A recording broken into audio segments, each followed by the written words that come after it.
ప్రస్తుతం Tollywood box office దగ్గర రాబోతున్నటువంటి సినిమాలు వాటి తేదీల విషయంలో పెద్ద హడావిడి నడుస్తుందని చెప్పుకోవాలి.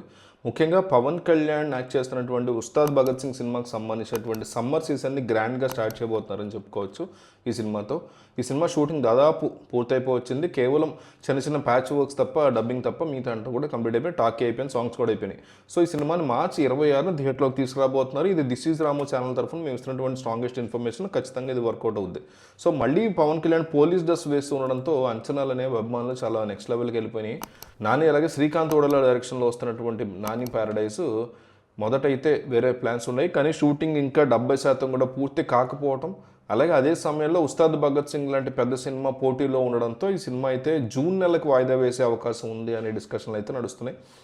సో షూటింగ్ పూర్తి కాకముందే ఈ సినిమాకి 100 కోట్ల వరకు ఓటీటీ ఆఫర్ రావడం అనేది ఇండస్ట్రీలో హాట్ టాపిక్గా మారిపోయింది.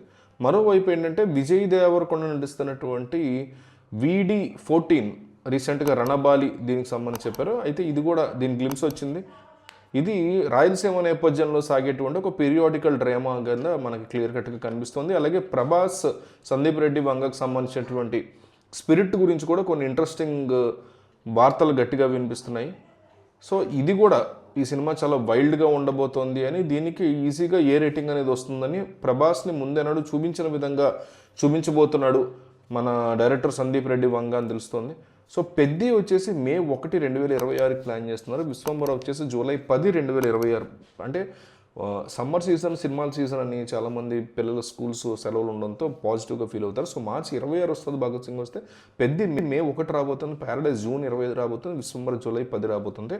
మార్చి, ఏప్రిల్ తీసేస్తే May, June, July అంటే ఏప్రిల్లో కూడా ఏదో యాడ్ అవుద్ది. సో వరుసగా 4-5 పెద్ద సినిమాలు రిలీజ్కి సిద్ధంగా ఉన్నట్టుగా అనిపిస్తుంది.